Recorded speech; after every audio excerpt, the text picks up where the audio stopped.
what he called an Aryan master race. He pronounced that his race must remain pure in order to one day take over the world. For him, the ideal of Aryan race was blonde, blue-eyed, and tall. Awesome. Let's stop there, guys. So if you go to part B and you go to, I wish I could move this so I can get to my documents. There we go. What was Hitler's term for the master race? Amari just read it for us. Go ahead and in 1 or 2 sentences, write down what he considered to be the master race. Again, you're going to put this in your own words on what you just read. Do not copy and paste from the website.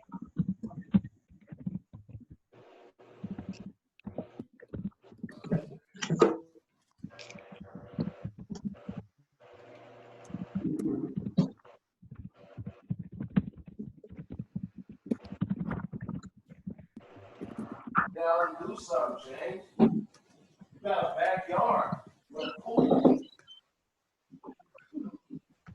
Jayla, good job on that definition for genocide, too.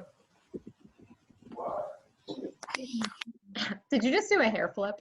Well, yeah, because my hair gets in the way, and it's just like, Oh, I thought there was a hair flip, like, oh my gosh, yes, I know, my definition was very good. No. I gotta go away from my shoulders, because then it gets in my keyboard, and it's like you get stuck inside the keyboard. Sure. Okay, guys, let's go ahead and let's read the next section. We're looking for what types of citizens were the victims of that Nazi party.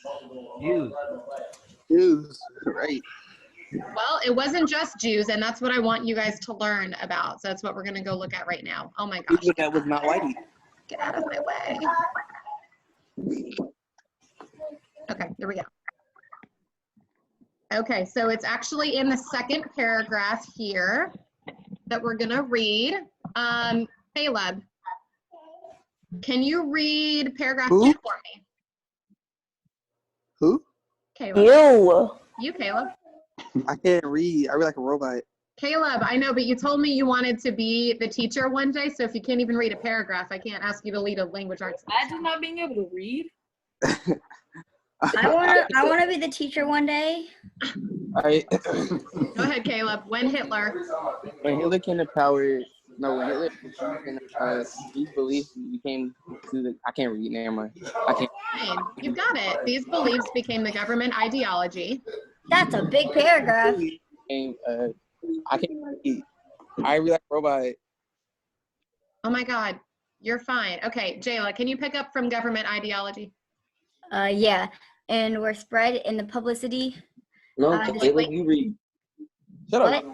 Publicly displayed posters on the radio, in movies, in classrooms, and in newspapers. The Nazis began to put their ideology into practice with the support of German scientists who believed that the human race would be improved by eliminating. Hey guys, Jayla, hang on a second. I can hear everybody's background now, so I'm going to put you all on mute.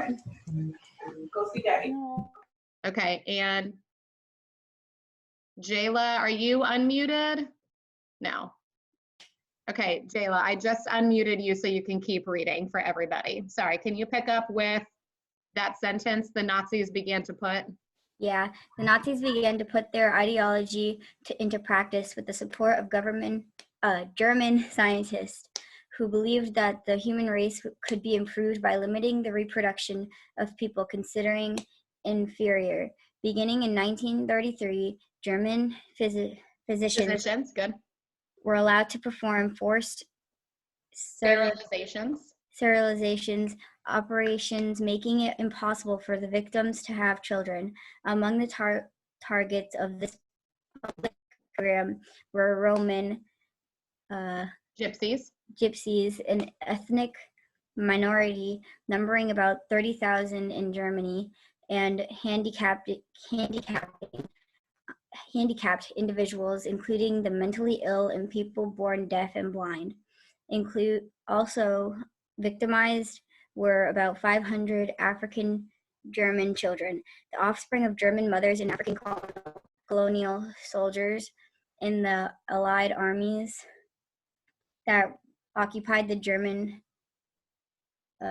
Rhineland region after World War I. Yes, thank you, ma'am. I know that was a long paragraph, so I appreciate you doing that for me. Okay, So guys, if we are looking at that paragraph and we're trying to figure out what types of people were his victims aside from Jews, we know that Jews were in the millions, absolutely. Go ahead and send me in the chat. What was another group in that paragraph they talked about that was a victim of the Nazis? Who else did the Nazis target? You guys can put it in the chat. Yeah, Amari, thank you. African Germans, yeah. So children who were half African and half German. The Gypsies, yes, that's another one. We're missing one more group. Yeah, Amari, good job. Yeah, people who were disabled or handicapped, whether it was physical or mental. Both of those groups, people with severe illnesses, yeah. So those were kind of the victims. So you guys can go ahead and put that as your answer for part B here, where it says what types of citizens were the victims of the Nazi Party. Go ahead and put it underneath question 3.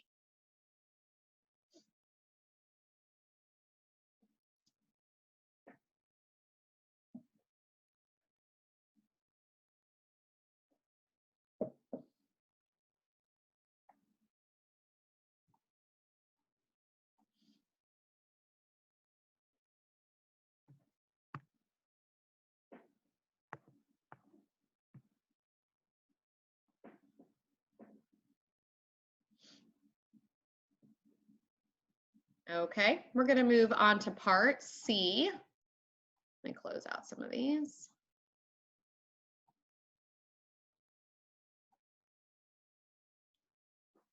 Okay, so we are gonna read and annotate from a couple of sections here. We're gonna put our 1-sentence annotations in these boxes from this section. So if you pull this up here and go to the website, the final solution. So this part is pretty intense, guys. So there's gonna be a lot of really intense details here. It's extremely sad. The final solution has to do with the mass killings in particular. So just so you know, this is not an easy section to read. We're gonna read the introduction together and then do our first annotation. So the final solution. By the beginning of 1942, the Germans had close to 9 million Jews under their control, out of a total of 11 million Jews living in Europe and the Soviet Union. And of course, it was their plan to murder them all. Already, and I don't know how to pronounce that, Einsatzgruppen, killing squads had machine gunned 1.5 million Jews, as we saw in part 60, but this was not an efficient way of killing so many more millions of people. It was too messy, too slow, and it wasted too many bullets. So the Germans embarked on a policy called the final solution, which was decided upon at a conference held in Wannsee near Berlin on January 20th, 1942.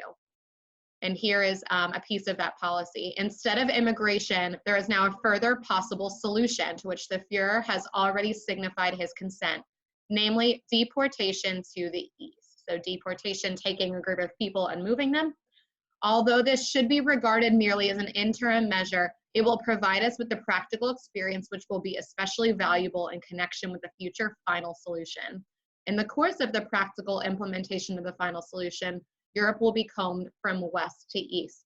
So they haven't exactly told us yet in this section what that final solution is and what they decided, but we learned why they felt like they needed to come up with something else, and then the first step of what they were going to do about it. So for your annotation for the introduction right here, I want you to go ahead and put into 1 or 2 sentences, what did we learn in the introduction? What was it mainly about? And then you can copy and paste your annotation into the chat and I'll give you some feedback. Again, if you are participating, I'm going to be giving you extra credit. I need to see you participate at least a couple of times throughout the lesson.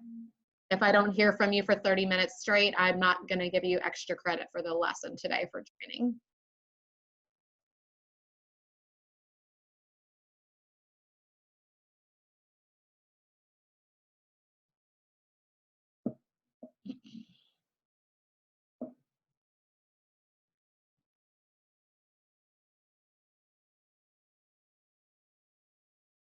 Again, 2 things to keep in mind with that annotation. There was a reason that they wanted to come up with the final solution. And then they started talking about what they were going to do first. I want you to include both of those things in your annotation. Why and what was the first step?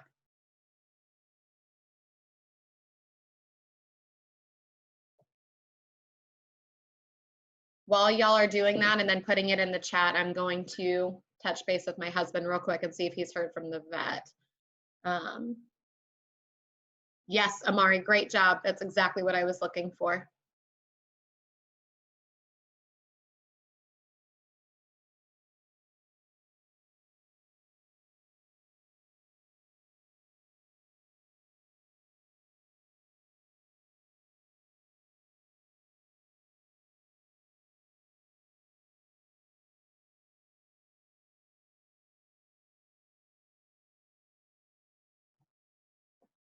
Okay, let's see what you guys have here.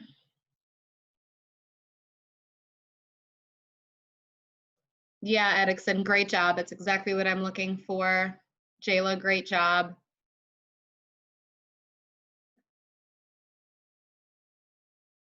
Nyla, they haven't told us how yet.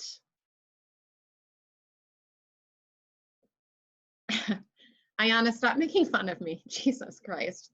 I don't like that you can read lips.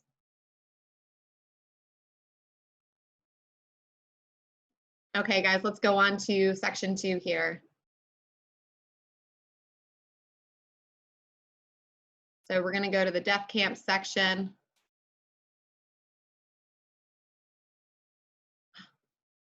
Darren is joining us. Hello, Darren.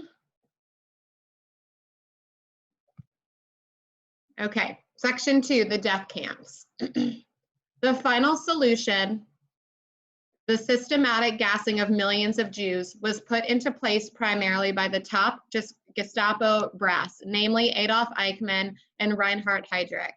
Of the 24 concentration camps, besides countless labor camps, 6 specific death camps were set up. They were Auschwitz, which probably a lot of you have heard of. That was the biggest one, where 1.5 million were murdered. Chelmno, where 320,000 were murdered. Treblinka, 870,000 murdered. Sobibor, where 250,000. Majdanek, 360,000, and Belzec, 600,000. Auschwitz is the most famous because there the killing machine was the most efficient. There, between the end of 1941 and 1944, as many as 12,000 Jews a day could be gassed to death and cremated. In addition to the Jews, hundreds of thousands of others deemed threats to the Nazi regime or considered racially inferior or socially deviant were also murdered. As if cold-blooded murder of millions of Jews was not enough, it was done with extreme perverse cruelty. The victims were packed into cattle trains with standing room only and without food or water or heat in the winter or toilet facilities. Many did not arrive at the camps alive. Those who did arrive at their destination had their heads shaved, with the hair to be used for stuffing mattresses. Stripped of all clothing, most were herded naked into the gas chambers. Dr. Johann Kramer, a German SS surgeon, described the gassing of a group of French Jews, including 150 boys and girls under the age of 15. These mass murders took place, and this is very detailed, guys, so I'm sorry if this is upsetting to some of you. It is very sad. These mass murders took place in small cottages situated outside the Birkenau camp in the woods. All the SS physicians on duty in the camp took turns to participate in the gassing, which were called Sonderaction, or special action. When the transport with the people were destined to be gassed arrived as the railway ramp, the SS officers selected from among the new arrivals persons fit to work, while the rest, old people, all children, women with children in their arms, and other persons not deemed fit to work, were loaded onto the lorries and driven to the gas chamber. There, people were first driven into the barrack huts where the victims undressed and then when naked into the gas chambers. Very often, no incident occurred as the SS men kept people quiet, maintaining that they were to bathe and be deloused. So these people thought they were going in for baths, for showers, and that wasn't the case. After driving all the victims into the gas chamber, the door was closed and an SS man in a gas mask threw contents of Zyklon B, or gas, cyanide gas, pinned through an opening in the side wall. The shouting and screaming of the victims could be heard through the opening, and it was clear that they were fighting for their lives. Bizarre and sadistic medical experiments were done on many victims without the use of anesthetics. Some people were sewn together to make artificial Siamese twins. Others were submerged in freezing water to test the limits of human endurance. The Jews were even debased in death. Gold fillings were torn from the mouths of the corpses. In some instances, soap was made from their rendered bodies and lampshades from their skins. Some of those deemed strong enough were used as slave labor for the Nazi war effort. On starvation rations, they were pushed to their physical limit and then killed or sent to death camps. So a lot of intense emotion there, a lot of intense things going on. Go ahead and write down for me an annotation or two. You don't have to go into detail here. Remember, we're sticking to the main idea.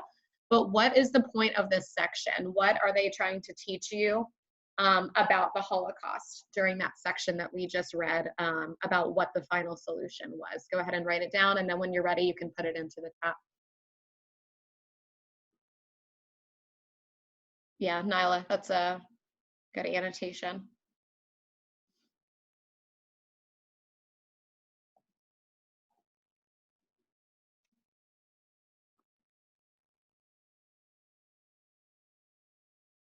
Alicia, yeah, that works.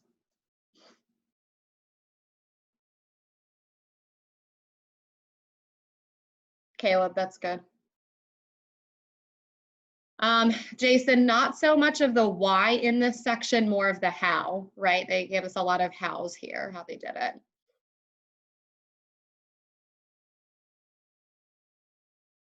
Yeah, Edixon, that works.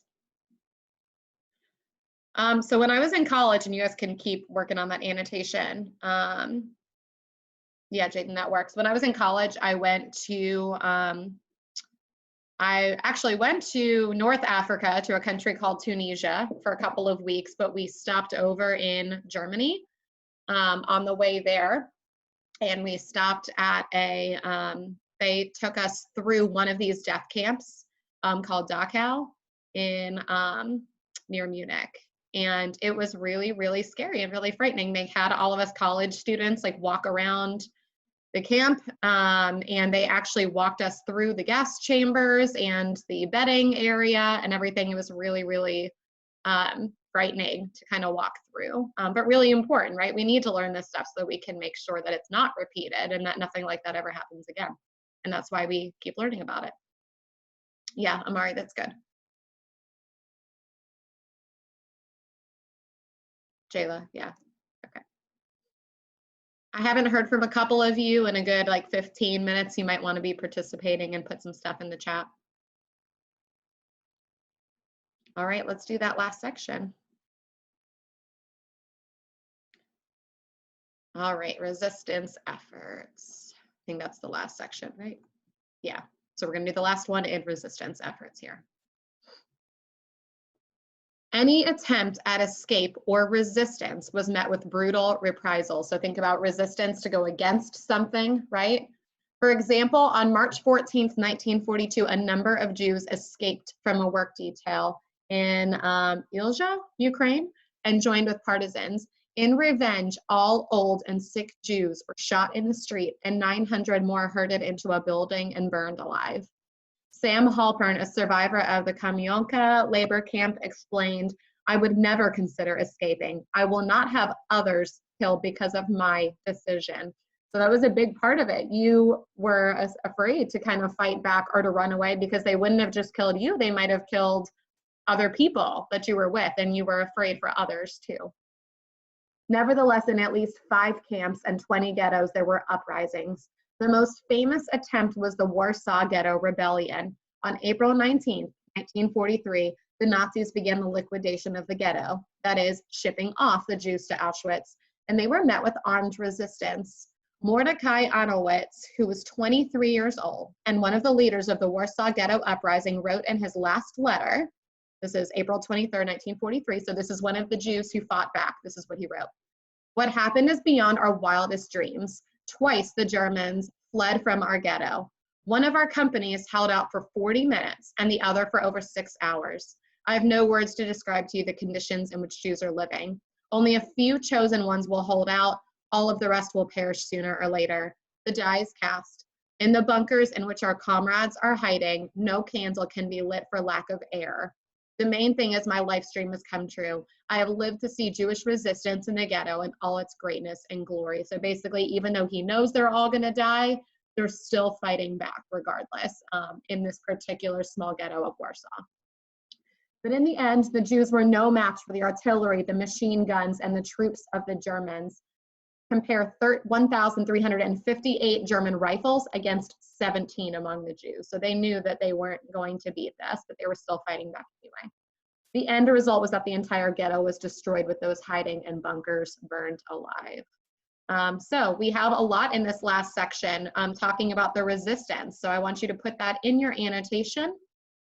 What did we learn about the resistance, Jewish resistance, in this last section?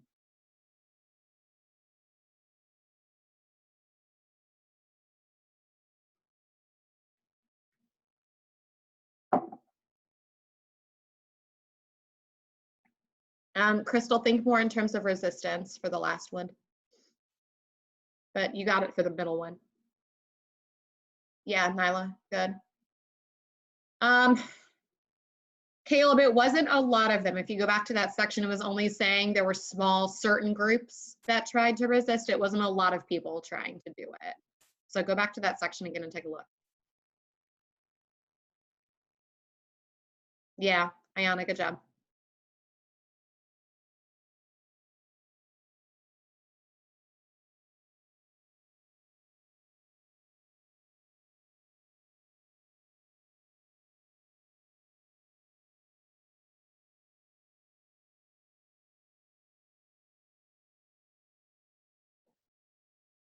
Yeah, Amari, that's good.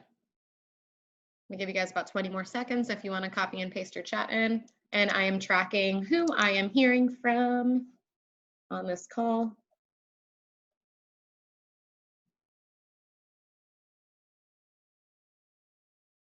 If I'm kind of eyeballing here, there's 7 of you that I'm hearing regularly from, and there's a couple of others that have only participated once or twice. So I need to hear from some of you more.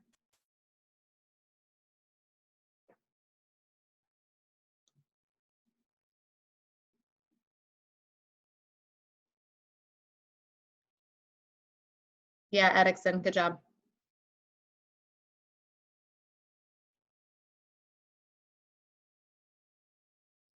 Jason, that's good. Crystal, that's good.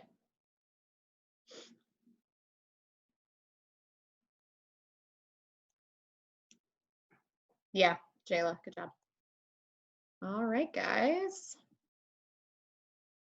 So you can go ahead and close out of this website and go down to part D and E. So I am going to let you guys do these two on your own. I know we did the first 3 parts together. You know, I like to have you guys do some of it independently to see how you do.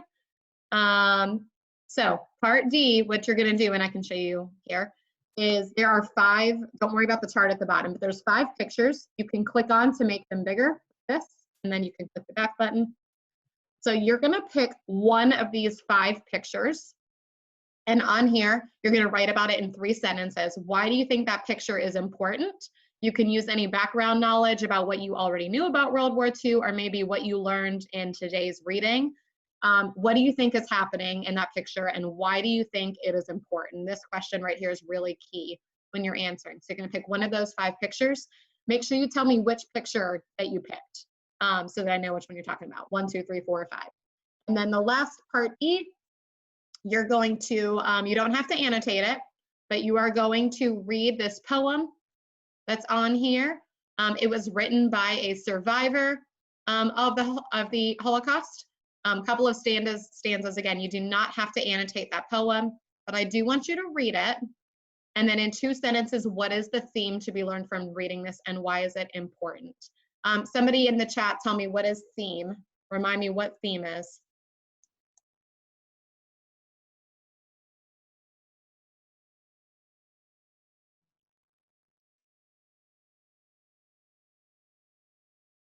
Mm-hmm.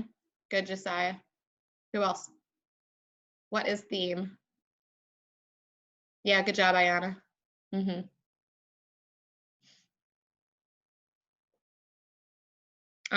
It's not just what it's talking about. That's main idea, right? Theme is the life lesson or moral of the story. Remember earlier in the year, I gave you guys that story about me going into, it's not the topic. Okay, think about the story I told you when I went into Walmart, right? And I was a little kid and I stole some flowers and my mom drove me back to Walmart and made me apologize to the manager and give the flowers back, right? So the main idea of that story is a little girl steals flowers and then is forced to return them and learn a lesson. But the theme of that is don't steal, or you shouldn't steal. So main idea and theme are two completely different things. Theme is what is the lesson or the message that we are supposed to learn as human beings from reading this. So when you go to that poem, I want you guys to read it. And then in 2 sentences, what is the theme to be learned from reading this and why is it important? So don't tell me what's happening in the poem. Tell me what we're supposed to learn from reading the poem. So those are the last 2 parts of today's lesson that I'm going to have you guys do independently at this point. If you want to just do those on your own and turn them in, that's fine. Otherwise, I am going to stay on the chat for about 8 more minutes. And I'll stay on. And if you guys want to send me your answers for part D or part E, I can tell you whether they are good or not. Hold on, my husband's coming out. Let me mute this real quick.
Hey guys.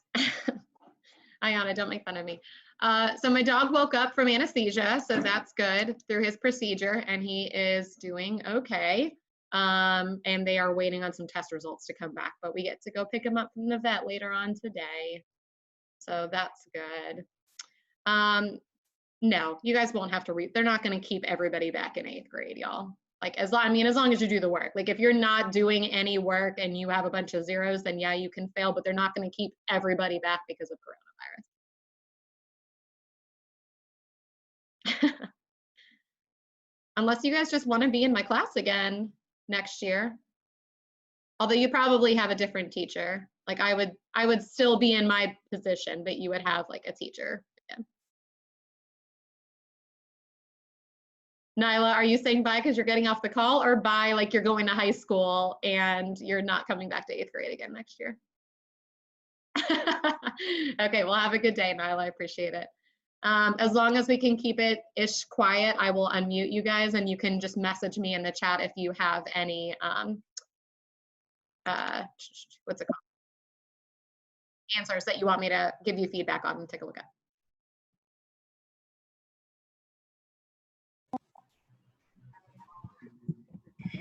Bye, Ayana. Have a good day. Did you see my message in the chat? Which, if you fail PE, do you have to stay back? I don't know in terms of PE how that works, but I know you need the credit to graduate middle school. Because I'm good with like the whole gym part of it. I just don't feel like doing any of the health work. Yeah, I mean, It's really not And then that hard. homework I is don't like know how that works, to be honest. So I and wouldn't then take the homework risk is if I were you. 50% of our 2 grade. hours max. I'll take that long. Oh my God. Maybe 2 hours. Whatever that, Mr. y'all, I'm gonna have to Vizia. mute you again. What, y'all keep your backgrounds quiet, please. I don't have anything going in my background. Mr. Vizia, Oh. Google Classroom isn't working anymore. Saying it's For- not working. For Right. anybody? No, Hold on, stop let me go take a working. look. Hold on, let me open it up and see if it works for me. It's working for me. It's just my my Docs isn't working. Yeah. Saying it's trying to connect. Yeah, My Wi-Fi actually, is y'all, slow. it's going really slow for me too. It's like not, Yeah, it's going slow. it's not opening the document. So it sounds like a Google Classroom issue then. I don't think it's y'all's internet or anything. So you guys might need to log back on later and hopefully it'll be fixed by then. All right. Okay.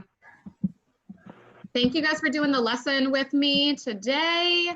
And for the 13 of you that are left, I know Ms. Bednar told you, but tomorrow we are doing a crossover episode. Wait, really? It's going to be a really fun activity that is not super school-based, but is still fun. You'll still get extra credit for it. It's going to be me, Ms. Bednar, Ms. Cheeseman, and Mr. L all on the call doing a game with you guys tomorrow. That's a lot my of you. What God, time this does is that start? It's gonna, What kind of it's gonna, game? yeah, I What's meant to say telling that. us? It's gonna be at 10 o'clock tomorrow instead of 11. So 10 AM. to 11, Yeah. we are gonna do that call. But it's gonna be Barely. Friday. It's gonna be fun. We spent a lot of time on the call yesterday. But Okay. it's Friday tomorrow. It's also My birthday is tomorrow, Mr. V. I'm not waking up at 9 o'clock. No, Your birthday? That's not waking Jaden, up. right? Imagine Jaden? having Yeah. 14 for your birthday. tomorrow's my sister's birthday. Omar, shut up. Don't tell each Bye, Josiah. Have a good day. Don't tell each other to shut up. Be nice. I'm sorry. That's Hey, it. tomorrow's word. my birthday too. Bye, Jason. Have a good day. It's not my fault you're in quarantine for your birthday. Edixon. Yeah, that's good for the picture one. Good job on that. Kayla, did I just see you doing a renegade? Really? Really? Are you serious? Are you Are serious? y'all looking at my screen for? Like, why are y'all looking at me? It Like, popped you're up still and I was like, oh, she doing a renegade. the Divizia's thing. You don't have to. You sound completely. Huh? Y'all are funny. Anthony, way to join us at 11:45 on the call. Renegade. You, Anthony, you know that I can't give you extra credit, but I'm glad that you signed on. What is wrong with you? Why Does do anybody? you kill people I know now? Google Classroom isn't working. Does anybody else have Google Classroom working and you want me to take a look at it? It's working for me. It's just like my It's Google. working now. Okay, Yeah, it's working for me. It's just like my Docs isn't working right now. gotcha. So I can't even do like the work for today until later. Anybody have some fun plans for quarantine today? Things that you're gonna do around the house? Sleep. Hey, I heard like 2 people said that at the same time. She gonna do maybe, it. That makes sense if y'all didn't do sleep any other time last night, some of y'all. I'm probably gonna go outside. I don't care about this corona. Okay, now Google Classroom is working again. All right, go Okay, ahead and good. I mean, you can go outside to get some fresh air. You just need to stay 6 to 10 feet Don't away fuck from with people and people, don't that's touch No, it. I'm not doing Open the that. window. No, I can't Fresh do that. corona. I'm sorry. Y'all have fun going outside to get that fresh corona. And I'm gonna see you. Yes. I'm staying I'm going to inside. get that No, thank corona. you. Get Knock that out. fresh Corona. That's hilarious. this would be like great plan. Oh my God, that's so SpaghettiOs funny. and my ramen noodles. It doesn't, Videos. y'all, it doesn't just travel through the air. It Like, does. if you like cough or breathe on somebody, it will, but it's not like I'm gonna get it from my neighbor if I'm standing outside and my neighbor is 100 feet down the I road. mean, for all you know, your neighbor could have like super powerful coughs. So when I it No, that, have to find it. How do I share? go all the way down to you and then you got it like out of nowhere. Oh, man. I guess we don't completely know, Amari. A whole huh? bunch of people thought Mr. McLaurin had the coronavirus on like when he missed school. It was Called just yesterday, by the people way. thought he had the He called my phone coronavirus. yesterday. He was like, okay, so did you do Wild. have you done any of the work? And I was like, sure. Sure, I have. Totally have. It's totally not due April 3rd, so I totally care about it right now. See, Jayla's going to fail. Alicia, welcome back. It's due April 3rd. I'm not doing the work. Hey, Kelly. You're gonna fail. April 3rd. The All month right, is going y'all. down. It's that time. No. Ah!